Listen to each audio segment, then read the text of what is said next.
Boa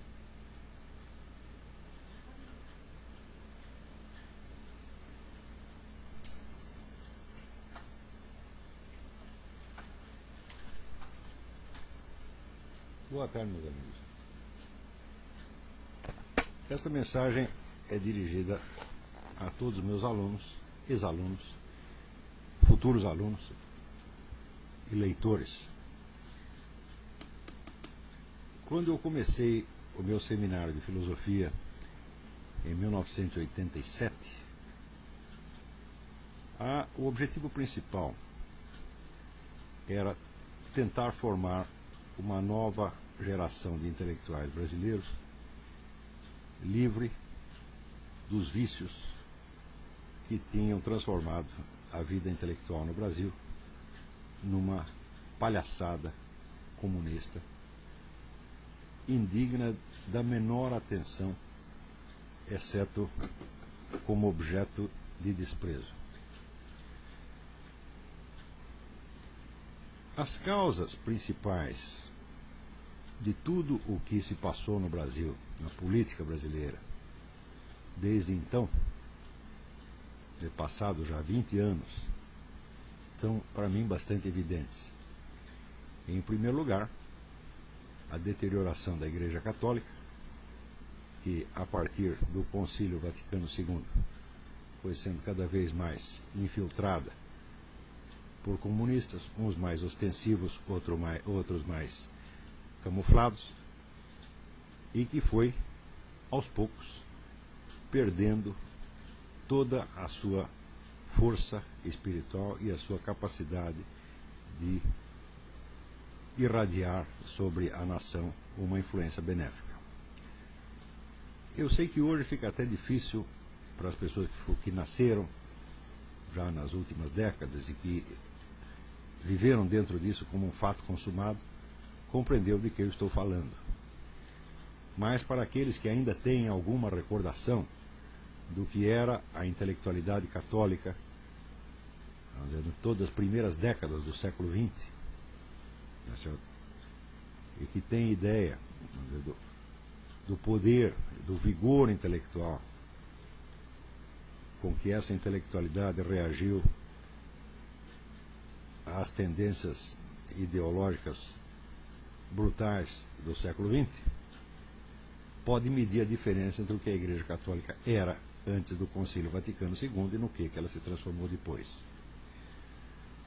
Pode-se dizer que o Concílio realizou plenamente o programa traçado 30 anos antes, porque o Concílio foi em 1963, 30 anos antes foi traçado o programa da ação comunista para a Igreja Católica por Antônio Gramsci.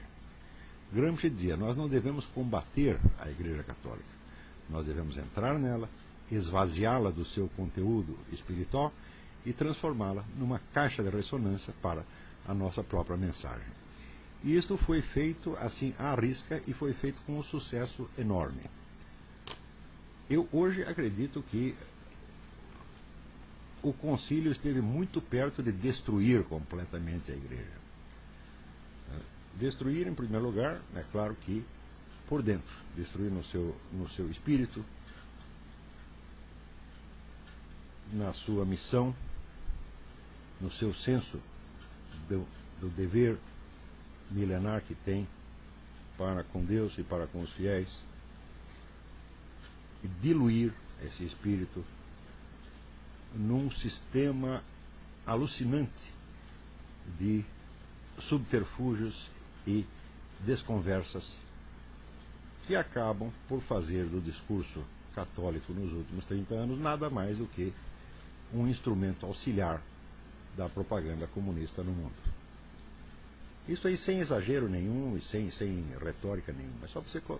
Às vezes é difícil as pessoas entenderem isso porque não tem a retaguarda histórica e não tem meios de comparação. Mas se nós sabemos o que era a vida intelectual católica naquela época e o que é hoje, a diferença é tão grande que já não parece se tratar da mesma entidade. Isto é algo que aconteceu de algum modo em todo o mundo, mas em nenhum lugar com tal profundidade e tal gravidade como no Brasil. Ao ponto de que, já há mais de 10 anos atrás, um dos grandes pensadores católicos do Brasil, o padre João Evangelista Martins Terra, dizia que a Igreja Católica no Brasil estava assim à beira do cisma. E eu acho que esse cisma já aconteceu. Eu acho que a Igreja Católica no Brasil não tem nada mais a ver com a Igreja Católica no mundo. É só você ir entrar aqui nos Estados Unidos numa igreja qualquer, se tem uma missa, ouvir a pregação, você vê que você está no outro mundo. Tá certo? A mesma coisa na França, na Itália, etc, etc. Por toda parte existe um pouco de teologia da libertação, mas ela foi desarraigada por toda parte. Mas no Brasil ela veio para ficar e ela exerceu uma influência muito mais profunda, tá certo, do que a sua presença nominal deixa entrever. E a segunda causa foi, vamos dizer, na esteira dessa decadência da Igreja Católica, foi a destruição da intelectualidade brasileira em geral. Tá certo? E se tornou, aos poucos, vamos dizer, apenas uma militância a serviço, seja da propaganda comunista ostensiva, seja, o que é pior, vamos dizer, da diluição da mentalidade conservadora e liberal em fórmulas que, de um modo ou de outro, facilitam a penetração comunista. Vamos dizer, dos elementos mais graves dessa penetração é, vamos dizer, a disseminação daquilo que eu chamo de pragmatismo supraideológico. Eu acabei de escrever um artigo sobre isso para o Diário do Comércio, e creio que lá vocês podem encontrar maiores esclarecimentos a respeito. Mas só para dar um resumo, é esse o nome que eu dou a esta ideologia que acredita que todo elemento ideológico pode ser extirpado da vida social e tudo pode ser decidido por critérios pragmáticos, critérios de mercado, critérios técnico-científicos, etc, etc. Essa ideologia, que ela própria é uma ideologia, evidentemente, ela se disseminou muito rapidamente nos meios empresariais e, sobretudo, entre os chamados liberais, embora ela em si mesma, na sua origem, seja o que possa haver de mais oposto ao liberalismo, porque e também não tem nada a ver com pragmatismo no sentido de William James. Que no Brasil a palavra pragmatismo adquiriu o sentido, vamos dizer, de uma espécie de praticismo imediato, que não é o espírito do pragmatismo do William James. E a verdadeira origem do pragmatismo supraideológico é, no fim das contas, o positivismo de Comte. Quer dizer, Comte acreditava praticamente numa eliminação da política. Daí a sociedade seria entregue, vamos dizer, a tecnocratas que decidiriam tudo numa base, vamos dizer, da administração racional. Então, na medida em que o pragmatismo supraideológico infecta as próprias camadas liberais, e sobretudo as lideranças empresariais, o que acontece? Elas se tornam totalmente desarmadas para a luta política, porque elas apostam tudo na economia, tudo no progresso econômico, e, em nome do progresso econômico, colaboram até com os governos comunistas, como a gente vê agora acontecendo com o Lula. Quer dizer, todo o empresariado correndo, vamos dizer, para ajudar o Lula para que o Brasil progrida, porque eles acreditam piamente que se o Brasil progredir, qualquer país progredir, ficar rico, etc., na base da economia de mercado, estará livre do socialismo, quando é exatamente o contrário. Quer dizer, o progresso econômico não vacina ninguém contra o socialismo, exatamente ao contrário.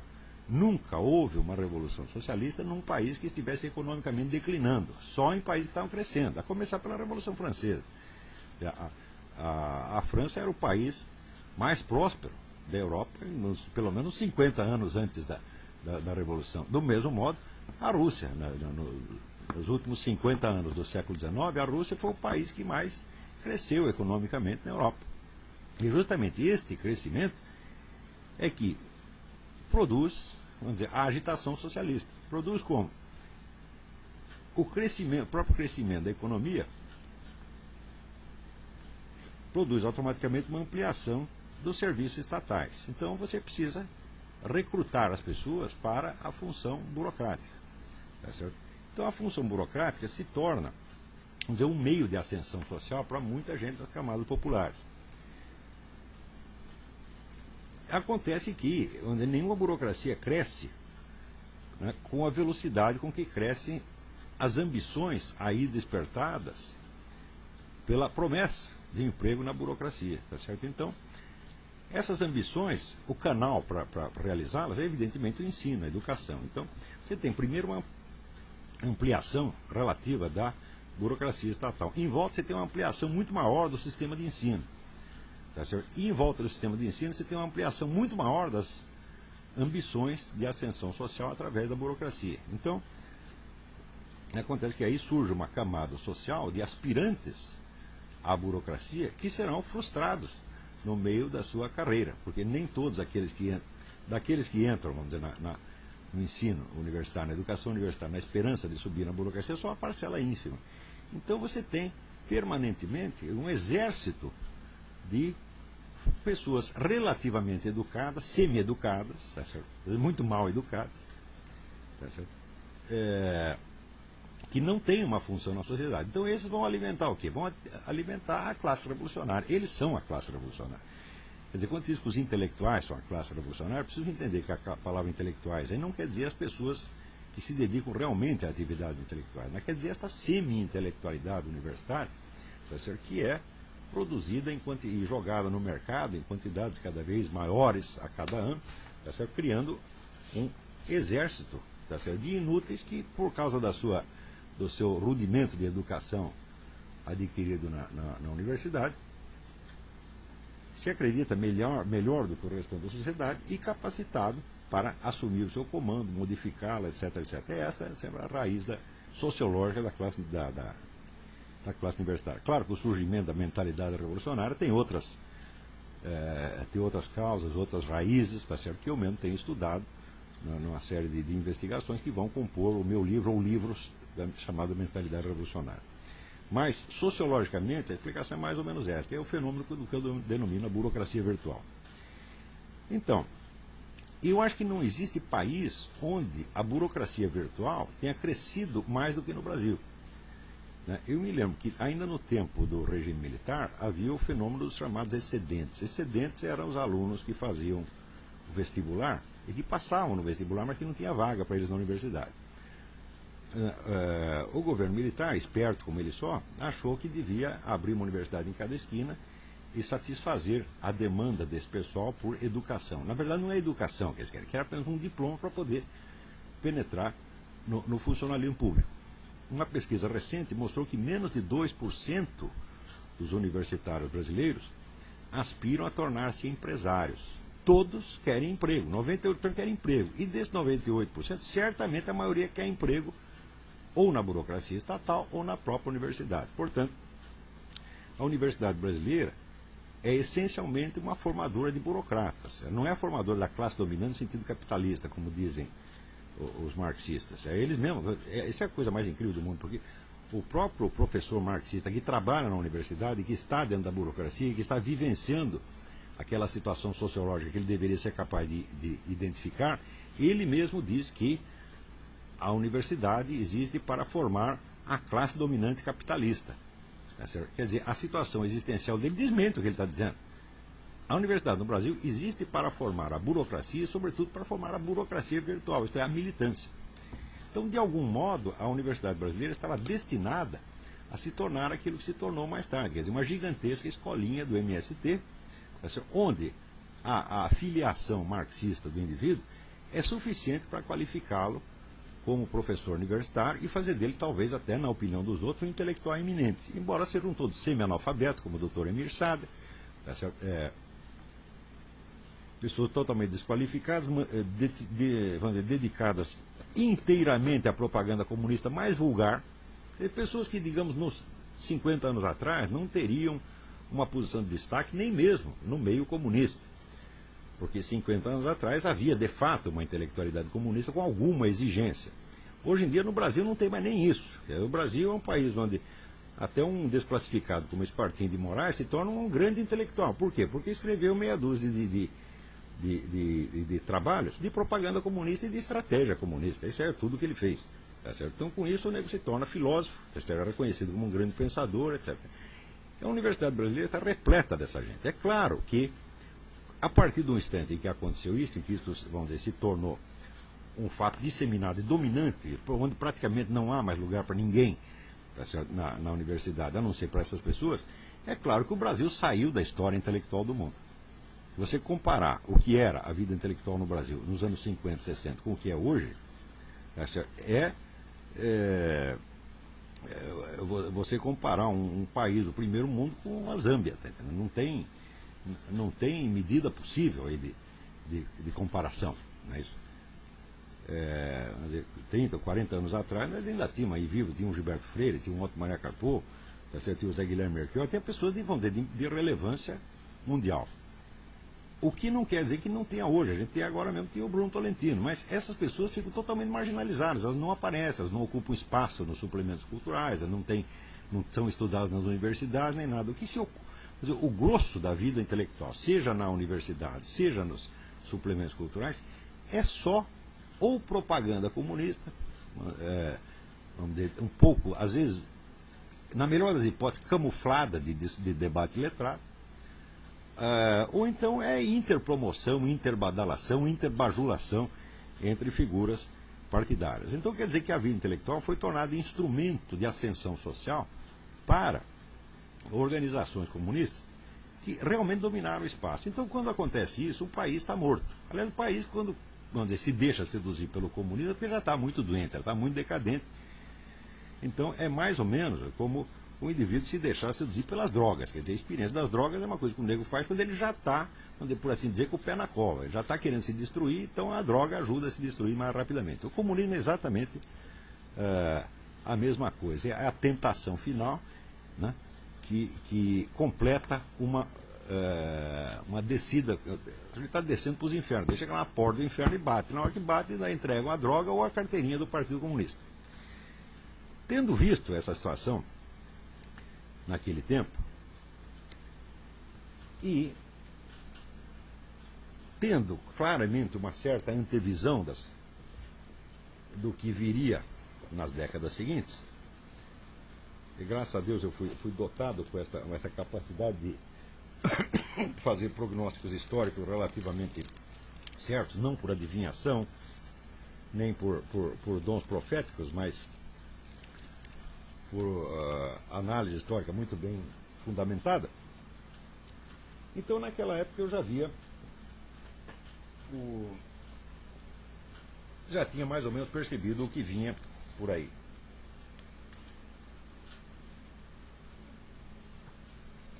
E foi justamente em vista disso que eu criei o meu curso, Seminário de Filosofia.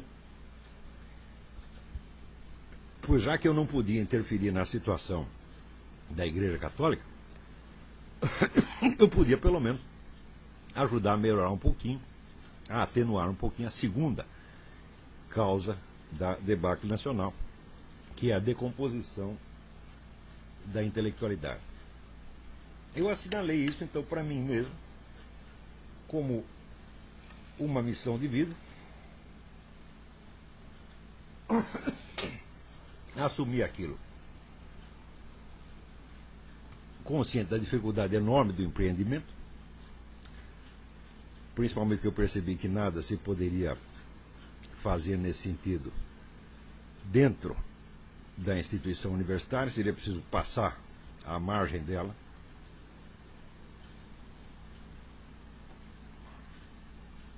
E, de certo modo, vencê-la e subjugá-la pela qualidade da nossa produção, pela qualidade do nosso trabalho. Então comecei com esse espírito, por assim dizer, missionário.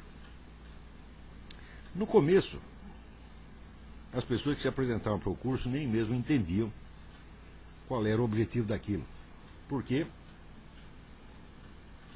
a vida cultural brasileira tinha se tornado tão decadente, tão burocratizada, que as pessoas só entendiam a atividade intelectual ou como show business, ou como atividade profissional universitária. Eles não entendiam, vamos dizer, a busca de conhecimento, tá certo? Ou a aquisição de cultura como uma atividade que existe em si mesma e que, na verdade, é o centro inspirador de tudo isso. Então, a vida cultural, a vida intelectual passou a ser uma função ou da mídia ou da universidade, em vez de ser, ao contrário, como sempre tinha sido, ela mesma a inspiradora dessas duas instituições e o motivo para a existência delas. Então aí chegou-se à alienação total, quer dizer, aquela inspiração, aquele desejo, aquele objetivo, né, em vista do qual são criadas as instituições, são criados os meios, acaba sendo sufocado por essas instituições e por esses meios que se tornam eles próprios os fins. Mas aos poucos eu fui conseguindo transmitir às pessoas uma noção da vitalidade e da força da própria ideia de vida intelectual. Um livro que me inspirou nesta época foi o livro do padre Antonin Sertignan, que se chama La Vie Intellectuelle, A Vida Intelectual. Esse livro praticamente decidiu a minha vida, certo? Muitos anos antes disso. E o livro foi das obras que me inspiraram para montar o seminário de filosofia. A ideia central do seminário, da estratégia dele, era tentar mostrar às pessoas a vida intelectual não como uma ocupação social ou profissional, muito menos como um hobby, tá certo? Mas como um estilo de ser, como uma maneira de viver e como um corpo de valores que deve orientar a construção da sua personalidade. Então, o curso não se destinava, vamos dizer, a abrir carreiras para as pessoas, tá certo? E nem mesmo a habilitá-las para determinadas atividades concretas, seja no meio universitário, seja na mídia, seja no show business, etc, etc. A atividade principal era a autoformação da personalidade, usando como instrumento essencial a busca do conhecimento e a ampliação da cultura pessoal e a qualificação do indivíduo para as tarefas científicas, filosóficas e artísticas superiores, consideradas independentemente da estrutura social e econômica na qual iriam se apoiar. Em suma, a ideia era fazer intelectuais, pensadores, artistas de altíssimo nível. Mais ou menos do estilo que existia, por exemplo, no Brasil nos anos 30. Para vocês terem uma ideia de como era isto, o que era ser um escritor no Brasil nos anos 30? Eu vou lhes dar um exemplo. O exemplo é, por exemplo, o meu falecido amigo Herberto Salles. O Herberto Salles era um sujeito do interior da Bahia, comerciante do interior da Bahia, que ficou durante anos e anos a fio estudando a obra dos grandes ficcionistas, Stendhal, Balzac, Dickens, adestrando-se no uso da língua portuguesa e coletando a linguagem da zona de mineração que existia na Bahia. A Bahia era uma zona importante de mineração na época. E ele visitava frequentemente ali essas minas, conversava com os mineiros e ia anotando todo o vocabulário específico daquela região. Isso foi anos e anos e anos de trabalho.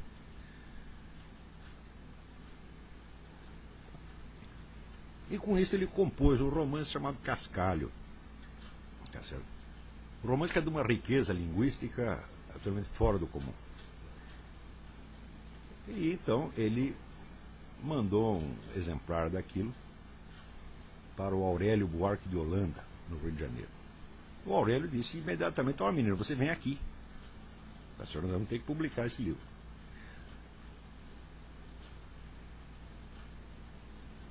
Um episódio semelhante, um trajeto semelhante aconteceu com o grande romancista brasileiro, Graciliano Ramos. Graciliano Ramos era também um comerciante, só que em Alagoas, no interior da Alagoas. E era uma pessoa tinha boa reputação na região, chegou a ser prefeito de uma cidadezinha, Palmeira dos Índios. E ele, cada fim de ano, ele fazia um relatório para a Câmara de Vereadores. Por uma coincidência, 2 desses relatórios chegaram ao conhecimento do poeta Augusto Frederico Schmidt, no Rio de Janeiro, o qual era também um empresário e editor. E o Schmidt leu aquilo e falou: esse sujeito é um escritor. Isso aqui está muito bem escrito, está bem escrito demais. Tá certo? Quer dizer, é claro que esse camarada é um escritor, no sentido eminente do termo. Então ele deve ter um romance na gaveta. Tá certo? Eu conto esses dois episódios para vocês verem como os intelectuais de grande reputação na capital do país, que era o Rio de Janeiro, eles estavam atentos para a descoberta de talentos no Brasil. Isso por um lado. Por outro lado, você vê que naquela época o escritor não era o sujeito que publicava livros. Publicar livro qualquer um pode fazer.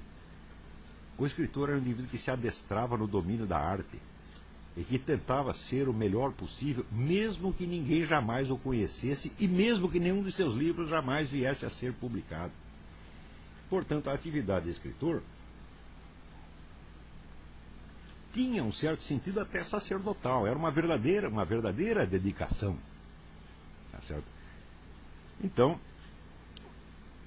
isso quer dizer que aqueles valores que eu tinha aprendido ali com o padre Sertian no livro A Vida Intelectual, eles não eram apenas uma coisa ideal. Não, eram valores que realmente orientavam muitas pessoas, tá certo, na sua vida particular. Pessoas que davam muito mais importância para ser escritores verdadeiramente, isso é, ter o domínio dos meios artísticos, do que para publicar um livro, dar entrevista, entrar para a Academia Brasileira, essa coisa toda. Hoje, esta dedicação à arte da escrita simplesmente não existe mais. As pessoas não sabem o que é isto.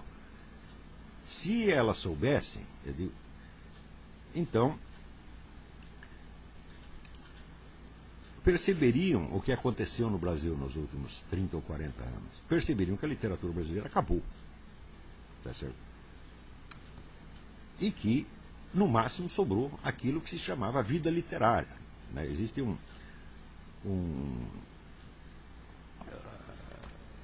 contraste entre o que é a literatura enquanto tal, quer dizer, a arte, e a vida literária, quer dizer, a vida das editoras, das academias, né? Os contatos sociais, etc, etc. Sobrou isto apenas. A atividade criativa, a literatura, acabou mesmo. Ela quase foi revigorada um tempo graças a este aporte fabuloso que foi a vinda do Bruno Tolentino, tá certo? Que é um indivíduo cuja carreira não é devida ao meio brasileiro de maneira alguma, porque ele viveu 30 anos na Inglaterra. E ele, com o que ele aprendeu lá, ele veio e deu esta injeção de vitamina na literatura brasileira, injeção que ninguém aproveitou. As pessoas viraram as costas àquilo. Para você ver como o Brasil se tornou incapaz de assimilar a grande literatura, até os camaradas que em outras épocas eram capazes, se tornaram incapazes. Se você ler a crítica que o Wilson Martins, que é um crítico que outrora teve alguma consciência literária, fez do livro do Bruno, A Balada do Cárcere, onde a única coisa que ele reparou foi: isso aí é um protesto atrasado contra a ditadura. O livro não tem nada disso, o livro tem aspectos infinitamente mais importantes do que isso, mas olha no que este idiota vai reparar. Quer dizer, até pessoas que eram qualificadas perderam a qualificação para poder se adaptar mais ou menos à mentalidade reinante. Tudo isso pode ser resumido naquele famoso verso de Antônio Machado: "Quán difícil es, quando todo baja, no bajar também." Quer dizer, como é difícil quando tudo está caindo, você não cair também. Tá certo? Então, o meu seminário de filosofia foi feito para ajudar as pessoas que não quisessem cair, as pessoas que quisessem conservar a sua qualificação para a grande atividade intelectual, tá certo? Mesmo que não pudessem chegar a exercê-la profissionalmente. Note bem que Graciliano Ramos já tinha 40 e tantos anos quando Schmitt descobriu aqueles dois relatórios e desconfiou que o sujeito era um romancista escondido. Tá certo? Então, isso é para você ver que naquele tempo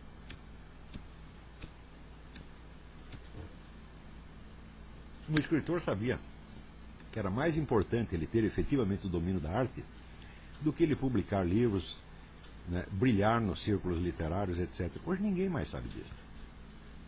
Vamos dizer, um sujeito que hoje em dia, tentasse aprimorar na arte literária sem publicar nada, hoje em dia seria tido como uma pessoa anormal, como um doente mental.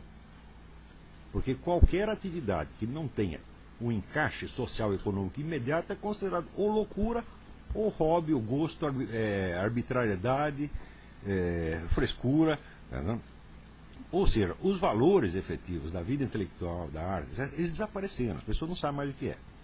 Mas eu ainda sabia, ainda tinha alguma ideia do que era isso. Sabia que sem isso a cultura brasileira ia se tornar, né, toda essa galinhagem que se tornou, e que era preciso tentar preservar alguma coisa e, se possível, lançar sementes maiores para o futuro. O objetivo inicial, claro, não era de ordem política, era de ordem cultural, quer dizer, preservar certas possibilidades humanas que estavam sendo esfareladas rapidamente pelo desenvolvimento da situação. Mas é claro que a significação política disso logo aparece e ela se evidencia, por exemplo, no meu livro O Imbecil Coletivo, tá certo? Que é um contraste entre a vida intelectual tal como nós a praticávamos, tal como eu a praticava e eu a transmitia aos meus alunos dentro do seminário, e o que nós vimos em volta nos suplementos literários, nas academias, nas universidades, etc, etc. A diferença de nível entre o que nós fazíamos e o que estava ali em volta era assim, absolutamente brutal. Quer dizer que aquilo que no Brasil, em geral, se entendia como intelectual, como escritor, era o que nós considerávamos um analfabeto, um incapaz, um inepto total. Tá certo? Porque a nossa medida de qualidade, a medida de alta exigência, era muito maior do que esses camaradas conseguiram sequer imaginar. Você vê que entre os intelectuais eminentes que se destacaram nos últimos anos, está aí o seu Emir Sader, que escreve Getúlio com LH, entendeu? E assim por diante. Né? Se vocês notarem, por exemplo, se você pegar esse manifesto de intelectuais feito aí em defesa do Quartim de Moraes, e ver as notas que acompanham as assinaturas, vocês vão ver coisas do arco da velha. Quer dizer, você vai ver professor universitário que diz lá, escreve naziofascismo, outro que escreve, me chama de antiético, tá entendendo? E assim por diante, quer dizer, são analfabetos, não é semi-analfabetos, são analfabetos, tá certo? Absolutamente incapazes, tá certo? Então, são pessoas que não poderiam ser, eles poderiam ser no máximo professor primário de escola do interior, de escola isolada do interior, mas na melhor das hipóteses, tá certo? E, no entanto, estão aí com professores universitários e um fica alisando o outro. Asinus fricat, quer dizer, um asno afaga o outro asno. É o que nós estamos vendo no Brasil. É uma calamidade intelectual como nunca se viu no mundo. Não há nada de parecido em país nenhum. Quando você vê situações, vamos dizer, de extrema decadência, decomposição cultural, como aconteceu na Alemanha entre as duas guerras, aquilo, comparado com a situação brasileira, parece uma coisa paradisíaca. Quer dizer, a produção intelectual alemã na época da decadência é um negócio maravilhoso comparado com o Brasil. Se você pega a Rússia antes da Revolução, que também foi um período de decadência, aqueles escritores, aquelas discussões públicas que havia na Rússia, então, comparado com o que tem no Brasil, nossa, parece a conversa dos anjos. Né? Então, eu sei que para quem está aí dentro do Brasil, a pessoa, vamos dizer, não há nada com que o ser humano não se acostume. Tá certo? Eu recomendo até um livro do Erich Maria Remarque, que chama Centelha de Vida, que é a vida num campo de concentração. Você vê que até no campo de concentração, quando você já está pesando 32 quilos, você entra pesando 80, dá um tempo você está pesando 32 quilos, né? Quer dizer, você já não se distingue do poste, fica difícil distinguir entre você e o poste. Tá certo? Até aí você se acostuma, e você cria um cotidiano de alguma maneira, tá entendendo? Um cotidiano, uma linguagem, hábitos, etc, etc. E se baixasse para 21 quilos, também você ia se habituando até morrer, tá, né? Então o ser humano se acostuma com as piores coisas. Quer dizer, se ele se acostuma com a semivida, com aquela centelha de vida que fala o Remarque, né? Só sobra aquela centelhazinha, o sujeito já está semi-morto. Se o sujeito acostuma até com isso, por que não vai acostumar com uma degradação intelectual, tá certo? Que coloca o brasileiro num nível quase animal hoje em dia, tá certo? A pessoa não só se acostuma quando ela não repara mais nada de anormal, tá certo? A não ser em duas hipóteses. Ou que ela tenha a recordação clara de uma etapa anterior, de que ela tenha absorvido esta etapa anterior, porque tem gente aí que está com 70, 80 anos, como Emir Sader e outros, e não absorveram nada, tá certo? Ou seja, nessas duas hipóteses, ou você absorveu a etapa anterior, ou você tem um contato permanente com fontes de produção cultural no exterior, com as quais você possa comparar. Então, você chegando aqui nos Estados Unidos, por exemplo, você A quantidade de revistas culturais de altíssimo nível que tem aqui é uma coisa com que o Brasil não pode nem sonhar. O brasileiro não consegue imaginar aquilo nem quantitativamente. Agora, acompanhar os debates, no Brasil, acompanhar os debates intelectuais dos Estados Unidos é impossível.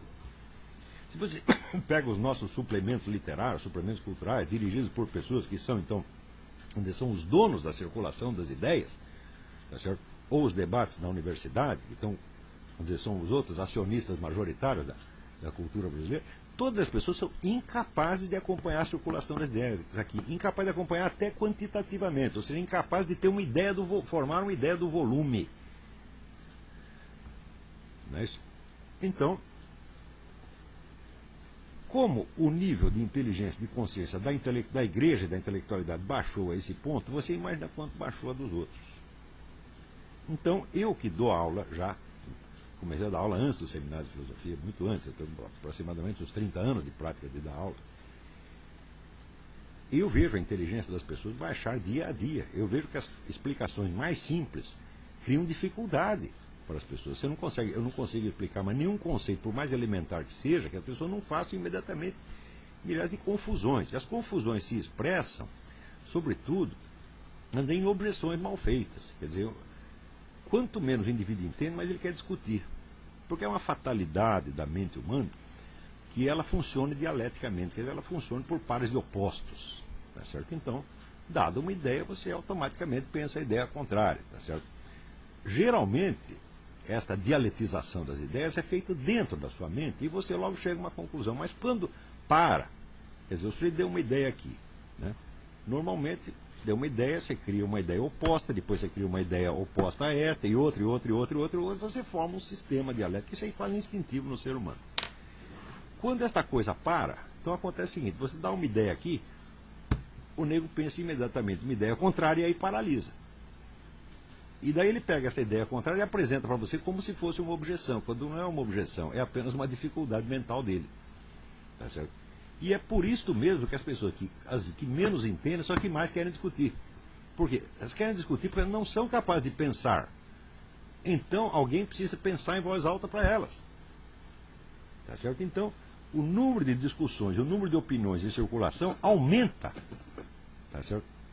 Na proporção inversa da capacidade que as pessoas têm para discutir. E o Brasil é isso, é hoje. Quer dizer, é uma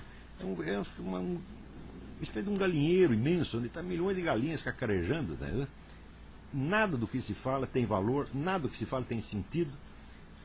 E, de fato, no meio brasileiro, um ensino tal como eu havia planejado no início para o seminário de filosofia se tornou praticamente inviável. Esse é um dos motivos da minha vinda aqui para os Estados Unidos.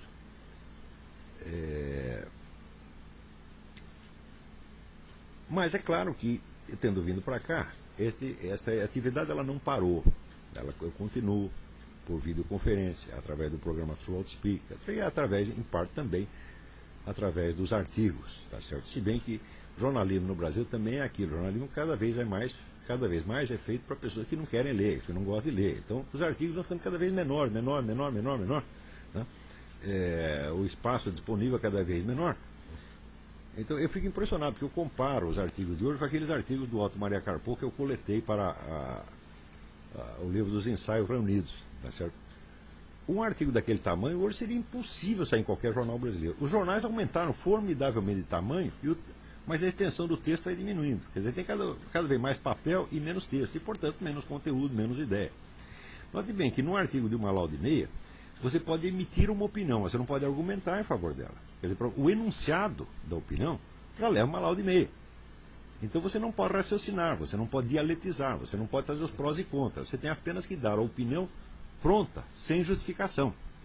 Tá certo? Eu tento, vamos dizer, quase que por artes mágicas, comprimir um rudimento, pelo menos, de argumentação ali dentro, com maior ou menor sucesso. Mas, em geral, as pessoas nem mesmo argumentam. Elas dizem, eu acho isso e está acabado. Tá entendendo? E é o que o espaço permite. Muito bem. Mas, ao longo do tempo, eu vi que o ambiente social, cultural, mental brasileiro era tão hostil a vida intelectual tal como ela tinha sido conhecida em outras épocas,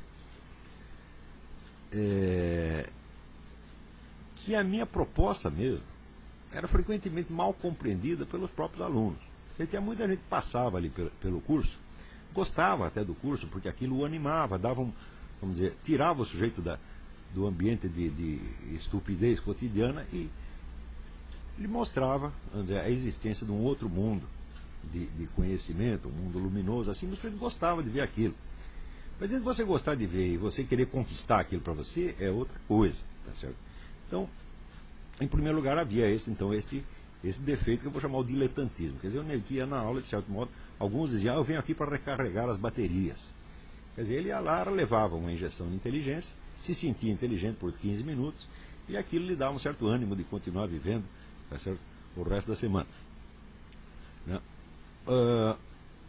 Outros que eram um pouco mais estudiosos, esforçados, eles vinham ali com a ideia de entrar na vida intelectual, não no sentido que eu estava propondo, mas no sentido da atividade social correspondente. No sentido que eu estava propondo, tá certo? A qualificação pessoal era tudo. E a atividade externa era nada. Era uma coisa para deixar para depois, quando viesse. Então eu falava, olha, vocês têm que se preparar durante 20 ou 30 anos, em silêncio, com modéstia, tá certo? Com dedicação, com humildade, tá certo? E depois, quando vocês forem homens maduros, como era Graciliano Ramos, a estrear com o seu primeiro livro, Caetés, que aliás nem era muito bom livro, depois é que ele foi acertar. Ou como eu mesmo fiz, porque eu estreiei em livro há 48 anos, mais tarde ainda que o Graciliano, tá certo? O Graciliano e o Jorge Bernanos eram consideradas estreias muito tardias, porque eram 43, 42, 43 anos. Eu fui mais tardio, então fui 48. Tá certo? Mas no Brasil era preciso fazer isso. Quer dizer, a situação era tão calamitosa que era necessário formar pessoas que tivessem uma grande força interior, tá certo? Uma grande dedicação aos valores supremos da vida intelectual, da vida espiritual, etc, etc. Daqui a pouco eu esclareço mais a ligação entre vida intelectual e vida espiritual. Acontece que os negros lá estudavam 1 ano, 2 anos, já que começavam a querer escrever na mídia, aparecer, dar palpite, etc. Quer dizer, dispersavam. Eu chamava isso de ejaculação precoce. Tá certo? O que esse pessoal todo produziu? Nada que preste. Quer dizer, foram lá buscar 2 minutos de fama. Eu falei, mas não é nada disso que eu estava propondo. Eu estava propondo uma longa formação, tá certo? Um longo trabalho discreto, silencioso, humilde, como aquele que eu mesmo fiz, tá certo? Porque eu não comecei a dar palpite em público antes dos 40 e tantos anos, tá certo? Eu me preparei longamente para isso. Eu queria que a pessoa fizesse a mesma coisa. Fizesse o que fez o Herberto Salles, que fez o Graciliano Ramos, e o que eu mesmo estava fazendo. Ou seja, uma vida de dedicação com um espírito verdadeiramente missionário. Né? E eu vi que ninguém praticamente pegou isso. Por quê? Porque o ambiente brasileiro era aquele ambiente de excitação superficial, imediatista, onde praticamente o ritmo da televisão, o ritmo do jornalismo cotidiano, determina a vida das pessoas. Curiosamente, nos anos 70, eu tinha escrito num suplemento cultural que eu fiz uma vez para um semanário que existia em São Paulo, nem sei se existe mais, Jornal da Semana. Eu escrevi um artigo que se chamava Imprensa e Cultura, e que eu dizia que, pelo menos no Brasil, estava bastante claro, vamos dizer, que a existência de uma cultura independente da mídia estava com os dias contados. Quer dizer, a mídia, o jornalismo cotidiano e o show business iriam engolir totalmente as manifestações culturais, de maneira que as pessoas não chegariam nem mesmo a conceber o que é cultura fora das atividades aí desenvolvidas. Ou seja, só entende a cultura como uma atividade social, não como posse, tá certo, de certas qualidades por um indivíduo.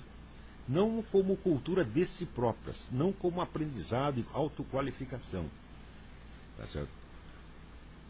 Então, o sentido mesmo do que é ser um homem culto havia desaparecido completamente. Havia somente as atividades culturais e não mais pessoas cultas. Ou seja, tudo tinha se transformado apenas em simulacro, em esteroidade. Era um mundo de papelão. E justamente para impedir que tudo se transformasse em coisa de papelão é que eu inventei este seminário.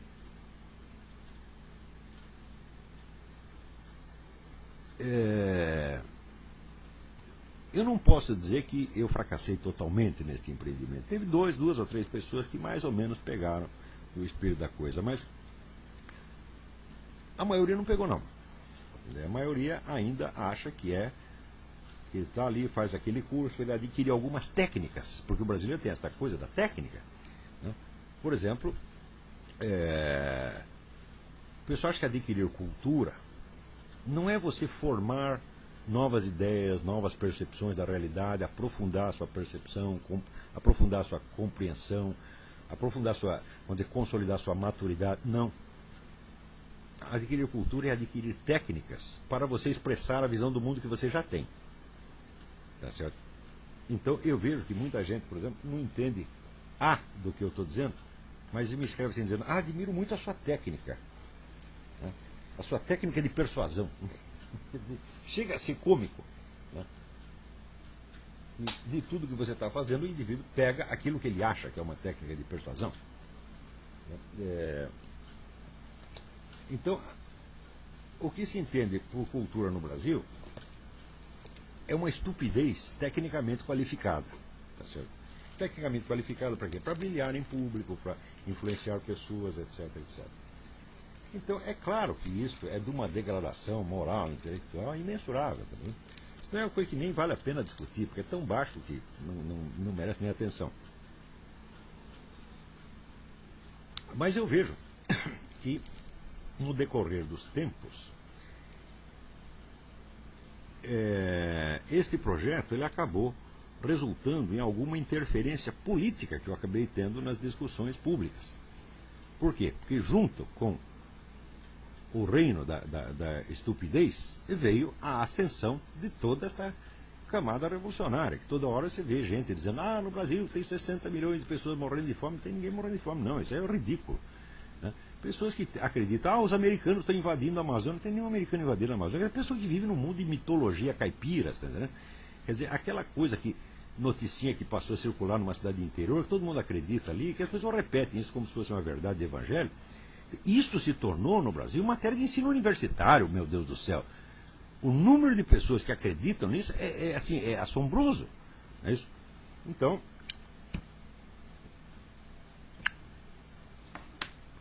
e não adianta absolutamente você avisar as pessoas disso aí. Tá certo? Quer dizer, qualquer besteira que seja colocada em circulação pela propaganda comunista é automaticamente aceita pela universidade, por toda a mídia, tá certo? E pela opinião pública letrada, entre aspas, do dia para a noite, como se fosse uma verdade definitiva. Não está aí a Folha de São Paulo dizendo que centenas de milhares de mulheres morrem anualmente de abortos ilegais? Quando você vai ver as estatísticas do SUS, o número de mulheres que morrem de aborto ilegal no Brasil por ano é 6, 7, 8 pessoas. É exatamente isso. Tá certo? Né? E pior, quando a gente vai ver quais são as entidades que fomentam os abortos ilegais, são as mesmas que fazem campanha pela legalização do aborto. Então é claro que tudo isso é uma mentira sórdida, que as pessoas que fazem isso deviam estar na cadeia, tá entendendo? As pessoas que alardeiam isso, inclusive esse ministro da Saúde tinha que estar na cadeia, porque é propaganda enganosa para obter vantagem política, é claro que é um crime, tá certo? Então, mas essas coisas são acreditadas no Brasil automaticamente. Por quê? Porque as pessoas se tornaram burras, muito burrinhas. Vocês não têm ideia da diferença de nível entre o brasileiro letrado e qualquer pessoa aqui dos Estados Unidos. As meus vizinhos aqui, uma é enfermeira, a outra é bombeira aposentada, velhinha, né? A outra é corretora de imóveis. As pessoas têm um nível de informação, tá certo? Um nível de compreensão das coisas que no Brasil, professor universitário não tem. Você conversa com o funcionário do banco aqui, parece que está conversando com o professor universitário. No Brasil, conversa com o professor universitário, está conversando com o lixeiro. Tá certo? O lixeiro não. O emissário não tem nível de lixeiro, tem nível do lixo. Tá certo? Você interrogar o lixo, vai falar que nem o emissário. Tá, então, o que está acontecendo no Brasil é uma calamidade. Agora, como, vamos dizer, já faz parte dessa mesma doença a convicção de que a vida real é uma coisa e a cultura é outra, Então as pessoas acham que tudo pode melhorar no Brasil, pode melhorar a economia, melhorar a sociedade, melhorar a política, etc, etc. E depois de tudo isso melhorar, nós vamos pegar um negócio chamado cultura, como se fosse a cereja em cima do bolo, e botar ali. Essa visão é absolutamente psicótica. Quer dizer, como é que o nego pode primeiro resolver todos os seus problemas e depois se tornar inteligente? Não teria que ser o contrário. Ele primeiro se torna inteligente, daí você vai resolver os problemas. Então, o único problema urgente que tem no Brasil, tem dois problemas. Tem o problema espiritual e tem o problema intelectual. O espiritual significa sanear a igreja. Pegar todos esses vagabundos comunistas que se infiltraram e botar para fora. Eu me recuso a chamar um desses caras de eminência. Tá certo? Então, vamos dizer, eminência é sua mãe, você está entendendo? Quer dizer, como que você vai pegar esses camaradas que são evidentemente comunistas infiltrados? Está na cara, só está escrito na testa, eu sou comunista. Tá certo? Ora, quem é comunista ou colabora com o comunismo está automaticamente excomungado, de acordo com o decreto de Pio XII, que foi depois, vamos dizer, confirmado por João XXIII. Qualquer colaboração com partido ou regime comunista é excomunhão automática. Então, se eu estou conversando com um nego, eu sei que ele já é um excomungado, ou seja, ele não é sequer um membro da igreja e está lá vestido de cardeal, eu vou tratar de eminência? Ora, que palhaçada é esta? Não tem eminência nenhuma ali, pô. Agora, pela situação da igreja, eu posso fazer pouca coisa, tá certo? Eu não tenho qualificação nenhuma para fazer pregação religiosa, nem para converter os infiéis, etc. O meu campo não é esse, meu filho. O meu campo é o da educação do intelecto. E o intelecto é a coisa básica, inclusive para a atividade religiosa. Por quê? Porque aquilo que você crê depende daquilo que você entende, meu filho. Tá certo? Quer dizer, você não pense que o simples fato, tá certo, de você subscrever certos artigos de fé torna você um cristão. Não torna de maneira alguma. Tá certo? Porque o cristianismo seu, ele vai estar em duas coisas. Ele vai estar no conteúdo dos seus pensamentos efetivos, aqueles pensamentos que você tem por dentro, e vai estar na substância das suas ações reais. Ora, se você tem pouca consciência de si, tá certo? Se a sua vida mental é apenas uma superfície, uma tela de superfície, tá certo? Em cima de uma confusão inconsciente, medonha que tem dentro de você, e se você vive só na superficialidade, no falatório, e não tem ideia das camadas mais profundas da sua personalidade, você não sabe o que você está fazendo. E você não sabe nem quais são os seus pecados. Você não se conhece. Sem o autoconhecimento não existe cristianismo. Por quê? Existe no cristianismo um sacramento que se chama confissão. Como é que você pode confessar se você não sabe o que você fez, e não sabe o que você pensou, e não sabe qual foi a sua intenção? Como é que você pode confessar se todo o conteúdo dos seus pensamentos é só falatório ouvido e não tem nenhum aprofundamento na realidade da sua alma? Tá certo? Então, isso quer dizer o seguinte: se você não tiver educação para isso, você não vai ser cristão coisíssima nenhuma. Você vai pensar que é. Pode ser até que Deus, na sua infinita misericórdia, aceite esse seu simulacro de devoção, porque diz, coitado, você é uma besta mesmo, mas não entende nada. Então vamos botar ele, pelo menos, a gente, né, mete o nego aqui no purgatório um tempo para ver se ele melhora, tá entendendo? Mas garanto para você que no purgatório, o que tu vai ter que fazer? Tu vai ter que estudar para ver se você adquire um pouco de consciência. No sentido em que eu formulei o seminário de filosofia, a aquisição de cultura e da qualificação intelectual era uma só e a mesma coisa que o aprofundamento e maturação da consciência individual. Consciência moral, sobretudo. Consciência moral não quer dizer que você vai ser santinho. Tá certo? Não é isso. Isso é outra parte do negócio. Não é bem a educação moral, mas a formação o despertar da consciência moral. Tá certo? Não quer dizer que você vai ser santo e que nós vamos ter que fiscalizar a sua conduta e vamos te condenar pelos teus pecados. Né? Não fazemos nada disso. Eu estou pouco me lixando para isso. Tá certo? Só uma virtude nós vamos ter que cultivar aqui. E só uma virtude era visada pelo meu seminário de filosofia. A virtude da sinceridade, porque a sinceridade é a base da inteligência. A inteligência é a capacidade que o ser humano tem de captar a verdade. Você não pode captar nenhuma verdade sobre a sociedade humana, sobre a história, ou mesmo sobre as ciências, tá certo? Se você não é capaz de captar a sua própria verdade. E a sua própria verdade se traduz na narrativa que você faz dos fatos internos e externos da sua vida para você mesmo e para o próprio Deus. Por que para o próprio Deus? Porque Deus é o observador onisciente que não permite que você se engane. Quando a Bíblia diz assim, aquela expressão, Abraão caminhava diante de Deus. O que quer dizer que Abraão caminhava diante de Deus? Quer dizer que Abraão estava consciente de que Deus sabia o que ele estava fazendo, o que ele estava pensando, e que Deus sabia mais sobre ele do que ele mesmo. Portanto, na medida em que ele se abrisse para Deus, ele não ia mostrar para Deus só aquilo que ele sabia de si mesmo, mas aquilo que o próprio Deus estava lhe revelando dele mesmo nessa mesma hora. Quer dizer, quando você conta a sua vida para Deus, Deus conta para você muito mais sobre você mesmo do que você poderia contar para ele. Então, a sinceridade e, portanto, a confissão é a técnica do aprendizado, é a técnica fundamental da filosofia. Isto aí você aprende não só no cristianismo, você aprende com Sócrates também. Então, fazer da prática da sinceridade interior a base da autoeducação, esta era a norma central era e é a norma central do seminário de filosofia. Só que isto não serve para pessoas que estão a fim ali ou de se divertir ou de recarregar suas baterias, mas somente para pessoas que entendem que a atividade intelectual assim concebida é uma atividade voltada para a salvação de um país que está se desgraçando. É a qualificação de pessoas para o exercício de uma função de emergência. Portanto, é uma educação para pessoas que estão dispostas a entrar nisso com o verdadeiro espírito missionário. Se as pessoas entendessem isso, tá certo? Entenderiam que esta proposta não é para você se divertir de vez em quando, e nem para você assistir 2 ou 3 aninhos de aula, e daí sair procurando, eu vou agora fazer um curso de mestrado, eu vou agora pegar um diploma de não sei o quê, eu vou ser professor não sei aonde.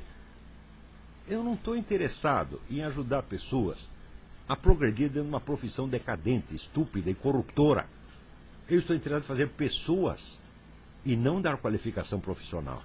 Qualificação profissional, meu filho, você trabalha em qualquer coisa, você arruma um emprego no posto de gasolina, vai ser comerciante, como foi o Alberto Salles ou o Graciliano Ramos, até quase os 50 anos. Quer dizer, se eles podiam ter uma profissão humilde, ser grandes intelectuais, grandes artistas como foram, por que você não pode também? Por que você logo precisa brilhar, ser professor, doutor, PhD, etc., seja no Brasil ou seja no exterior? Eu não vou, vamos dizer, dar o melhor de mim, aquilo que eu juntei, criei, tá certo? E aprendi durante 30 ou 40 anos, para ajudar moleque a subir na vida. Isso aí é carreirismo barato. Tá certo? Então, vamos dizer, o que nós precisamos neste seminário, tá certo? São pessoas que têm uma noção da altíssima missão da vida intelectual. Entendem que ela é nada mais, nada menos do que apostolado leigo. Ela parte da atividade cristã, parte integrante. E muitas vezes uma parte muito mais importante do que esses padres e pastores estão desempenhando aí. Agora, não é porque eu não estou falando em linguagem de Bíblia, não é porque eu não estou falando em linguagem religiosa, que a minha atividade não é apostolado. É apostolado sim, meus filhos. E vocês têm que entender isso. Tá certo? Frequentemente, mais importante e mais vital do que você ficar rezando na igreja, tá certo? E juntando dinheiro para a coleta da igreja. Eu sei o seguinte, quando você vai e dá dinheiro para o pastor, você acha que você está contribuindo para a causa de Deus. Agora, se você vem aqui, paga uma mensalidade deste curso, ou faz uma contribuição qualquer, você diz o quê? Estou ajudando o Olavo. Ajudando o Olavo é a mãe. Vamos parar com esta brincadeira. Isso é de uma incompreensão absolutamente vergonhosa. Tá certo? Eu não preciso da sua ajuda, não, meu filho. Eu escrevo meus artigos, eu ganho meu dinheiro como profissional de imprensa e não preciso da sua ajuda. O que é preciso é juntar força, juntar pessoas e recursos para ampliar este trabalho, para que isso possa exercer o seu papel benéfico, a sua influência benéfica sobre a maior extensão que nós possamos alcançar. Tá certo? A salvação deste país depende muito mais desta atividade, tá certo, do que da atividade formalmente religiosa que muitos estão desempenhando. Porque toda esta atividade, se não for calçada, tá certo, no desenvolvimento da verdadeira consciência pessoal, tá certo, a qual só se desenvolve com muito esforço intelectual, ela vai ser nada, tá certo? Então, é por isso que eu estou lhes passando esta mensagem. Eu aqui, tá certo, eu não estou aqui para ajudar a menininha a subir na vida e nem para divertir filhinho de burguês. A minha proposta é para pessoas que têm o espírito missionário e que queiram dar a sua vida para esta missão, que é tão importante quanto a de socorrer os doentes ou pregar a letra do Evangelho. Porque aqui nós estamos fazendo algo mais do que pregar a letra. Frequentemente nós não nos referimos ao Evangelho aqui. Frequentemente nós usamos uma linguagem que não parece nada com a da religião. Só que é o seguinte, aqui nós estamos praticando a arte da verdadeira descoberta de si e da verdadeira confissão. Este é o espírito da filosofia, sobretudo da filosofia cristã. Tá certo? E sem isto, você não é absolutamente nada. Se vocês querem se inspirar, leiam os pensamentos de Pascal e as Confissões de Santo Agostinho. São livros básicos da filosofia. E ali você vai... Ou então os diálogos de Sócrates. E você vai entender que a sinceridade, quer dizer, a capacidade de você declarar o que realmente você sabe, o que realmente você está percebendo, que não é uma capacidade fácil, tá certo? E você conseguir raciocinar a partir da realidade e não de palavras ouvidas, essa é a base da filosofia. E isto não é uma coisa que se aprenda como disciplina escolar. Isto é uma disciplina de vida. Isto é uma norma moral. Aqueles que não estão interessados em aprender isso, eu não estou interessado em ensinar nada para vocês. Eu preciso de pessoas que queiram se dedicar ao cultivo desta virtude, que é essencial. Porque, note bem, qual é o primeiro mandamento? Amar a Deus sobre todas as coisas. Tá certo? Bom, você nunca vai conhecer Deus na sua totalidade, nem na sua essência. Você tem algumas qualidades divinas. Mas a primeira dessas qualidades é que Deus é a verdade.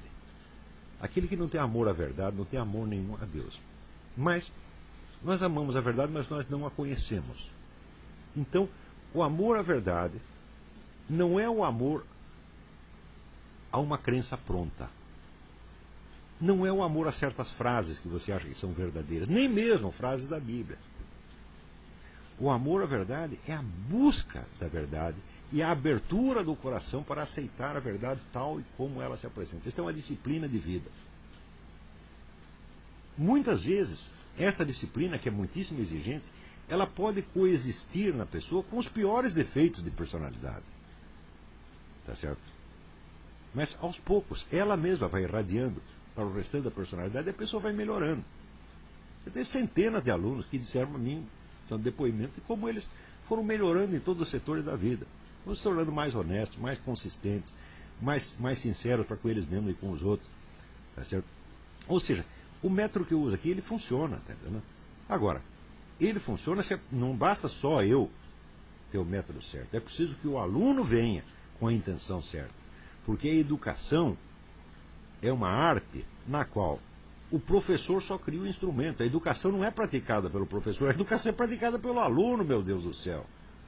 Quer dizer, a minha função aqui é como se fosse, vamos dizer, a do empresário de boxe. O empresário de boxe ele não vai subir lá no ringue e lutar. Não, o que ele faz? Ele monta o ringue, ele cria o espetáculo, atrai o público, tá, e dá o treinamento para os caras, daí eles têm que lutar. Tá certo? Agora, se você não quer lutar, se você quer ser só espectador, então o seu lugar de fato não é nesse seminário. Mas note bem, o Brasil precisa urgentemente de uma geração de pessoas mais consistentes, mais firmes, mais verdadeiras, que possam, discretamente e em segredo, ir aprendendo as coisas e criando uma consciência mais firme. Tá certo? Daqui 30, 20 ou 30 ou 40 anos, ou 10, vamos ser otimistas, as pessoas podem criar uma nova cultura brasileira. Não dentro do establishment cultural, editorial, não dentro da mídia e não dentro da universidade. Tá certo? Simplesmente criar essas coisas. Pode crer que tão logo haja obras que testemunhem esta conquista interior, elas terão uma força por si, elas se irradiarão por si. Tá certo? Como diz o Cristo, ninguém acende uma luz para escondê-la. Tão logo você tiver acendido, vamos dizer, a luz da sua consciência, e ela tenha iluminado a parcela da realidade, e você esteja em condição de verbalizar isto, tá certo? Não de dar opinião, porque dar opinião você pode dar agora, mas de verbalizar uma efetiva experiência interior da realidade, tá certo? Nós teremos criado uma nova cultura brasileira e ela se superporá a esta falsa cultura automaticamente, sem você precisar fazer nenhum grande esforço de propaganda. Esta era a minha esperança quando eu comecei o seminário de filosofia e é nela que eu aposto ainda. Mas é claro que hoje eu estou mais velho e cansado e tive muitas desilusões no curso deste esforço, tá certo? Mas é a isso que eu dediquei a minha vida e eu não vou mudar de caminho, né? A pior coisa do mundo é o sujeito dar certo na coisa errada, tá certo? Eu só quero dar certo numa coisa, e minha coisa é esta. É a atividade da filosofia e da educação, na qual, vamos dizer, o jornalismo pode servir às vezes como um instrumento auxiliar, mas só como um instrumento auxiliar, e aliás muito, muito precário. Então este é o apelo que eu estou fazendo a alunos, ex-alunos e futuros alunos, leitores, que venham a este seminário, venham aprender as coisas que eu tenho para ensinar, mas venham com o espírito missionário, não venham com o espírito de se divertir ou com o espírito de seguir carreira universitária. Tá certo? Eu estou pouco me lixando para a sua carreira universitária, para a sua profissão. Se você não sabe como ganhar dinheiro por você, então, meu filho, você não tem qualificação para você estudar. Porque a primeira coisa é o homem aprender a sustentar. Ele tem que ter um emprego e tem que se sustentar. Tá certo?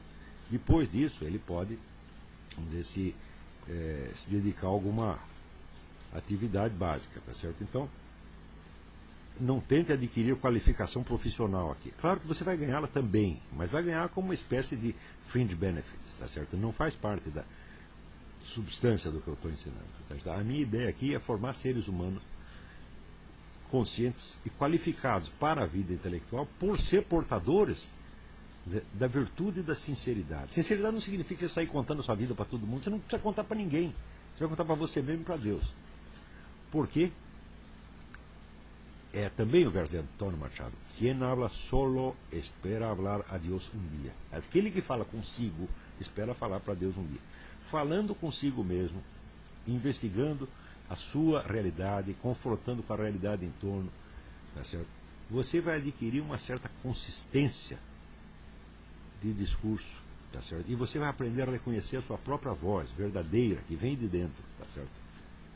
E aí você pode até falar para Deus, com certeza de que Deus está te ouvindo.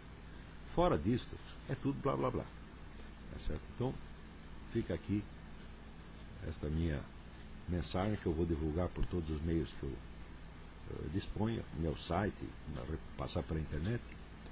Espero que seja ouvida e compreendida. Muito obrigado a todos.